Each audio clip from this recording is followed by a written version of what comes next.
Hi, it's me, Loris, a freehand crochet artist. I make amigurumis and any crochet related projects. Welcome to Ziru Vlogz.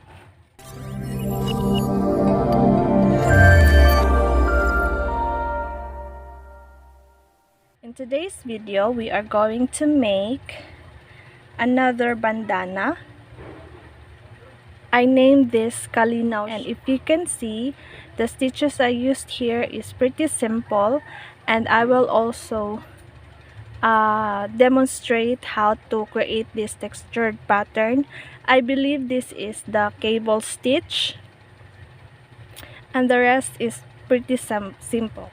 I will also put the link in the description for the written pattern of this. I will put them in my Ribbler account. You can also follow me there so you will be updated in all my free patterns. So this is the yarn that I am going to use. This is a multi-strand polycotton yarn, and I am also using my number 3 hook or 3.5mm hook. Also, you will need, if you are not using the same yarn as I'm going to use in this video, you can also use a fingering weight yarn. To begin, we are going to create our slip knot. So this is how I do my slip knot, or if you have other way of creating your slip knot, you can do so. So put your hook under your yarn, and then I'm going to pull lightly and twist clockwise and pull up a loop, and then I already created my slip knot. Now we are going to add 3 chains. To create that, just pull up a loop, and then you created your chain stitch. We are going to create 3 of these, so we are going to add 2 more. These 2 chain stitch here will be our first DC, and then the first chain will be the base of our stitches. Then we are going to create 2 DC. To create the DC, yarn over and insert hook into the first chain stitch. I always put my stitches in the back bump of the first chain. Pull up a loop.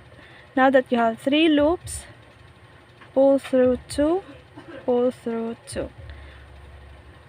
So we created our first double crochet, and this is the second double crochet, and then we are going to put 3 chain and another double crochet, another 3 double crochet,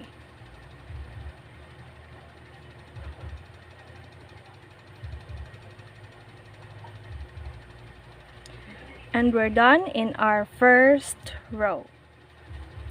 Row 2, chain 2. These 2 will represent or will be counted as our first DC, and then we are going to add 1 chain and then 1 DC in the first stitch,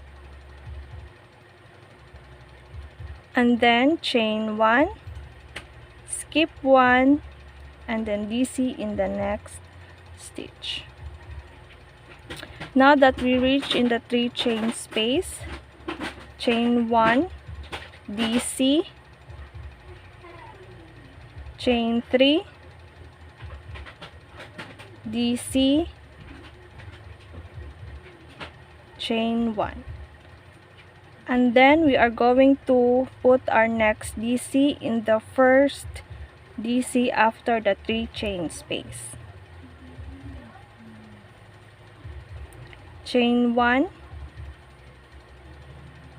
skip 1, and we are going to put the next DC in the last stitch, which is the chain 2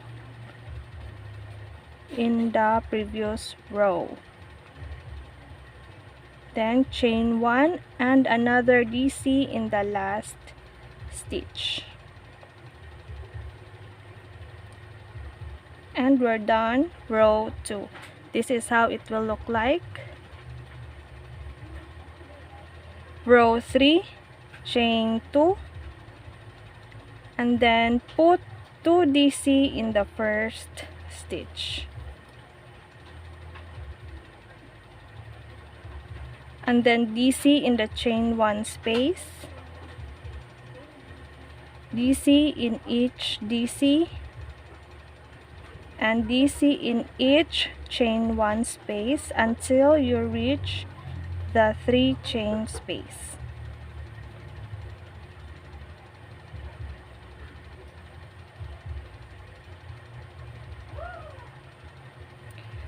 Now we reach the 3 chain space. We are going to add 2 DC,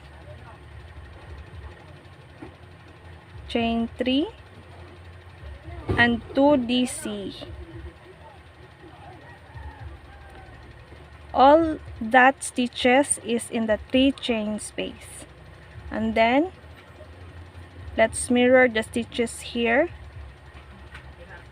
DC in each DC and chain 1 space.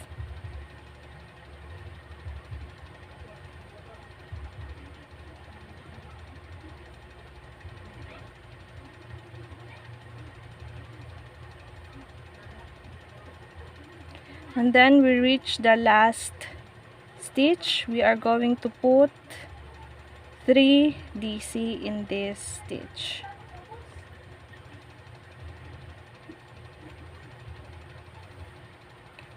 And we're done row 3. Row 4, chain 2, add 1 chain, DC in the first stitch, chain 1, skip 1 DC in the next stitch, chain 1, skip 1 DC in the next stitch. Repeat until you reach to the 3 chain space.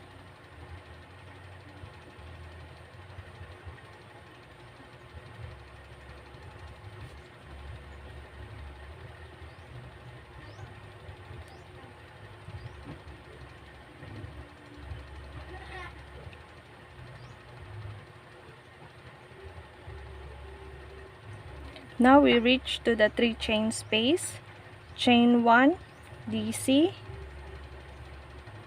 chain 3 DC,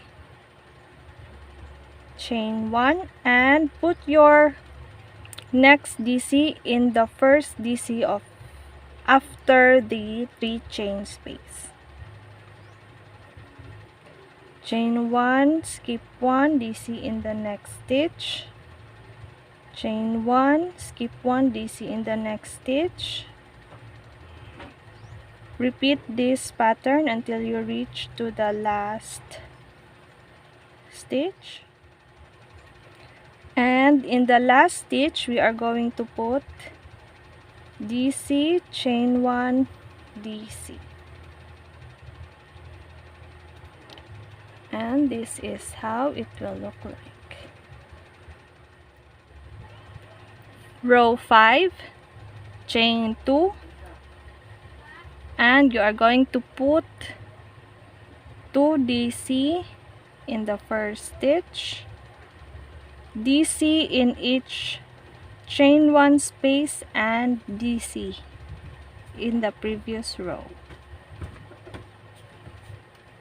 Now that we reach the 3 chain space, we are going to put 2 DC,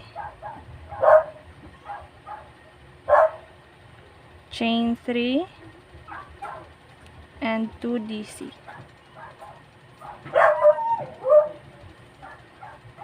Then mirror the stitches in here.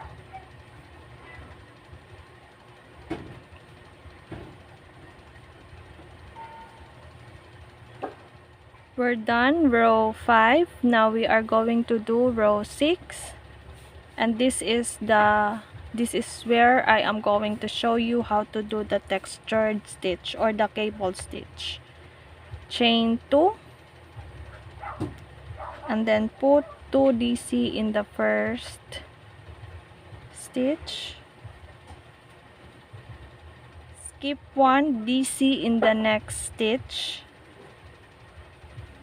and another DC, and then we are going to DC back into this skip stitch.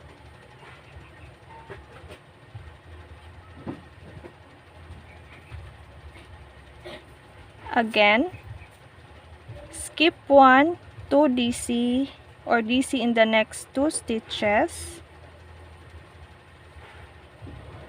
and then DC back into the skip stitch.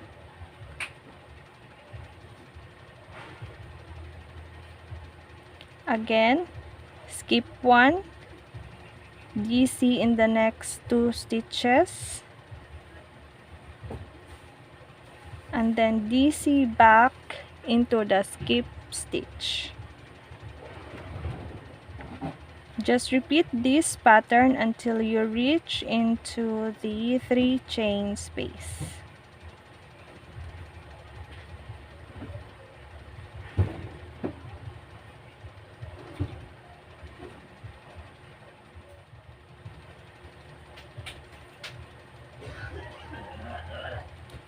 And we reach the 3 chain space.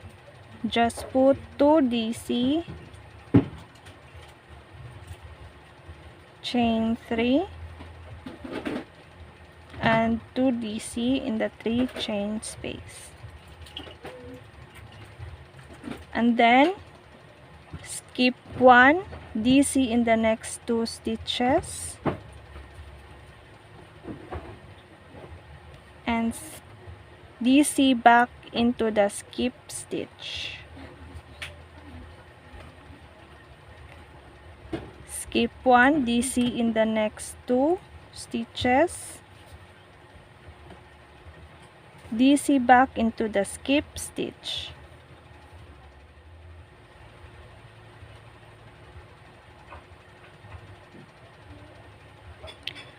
And then we are now in the last stitch. I'm going to put 3 DC in this stitch.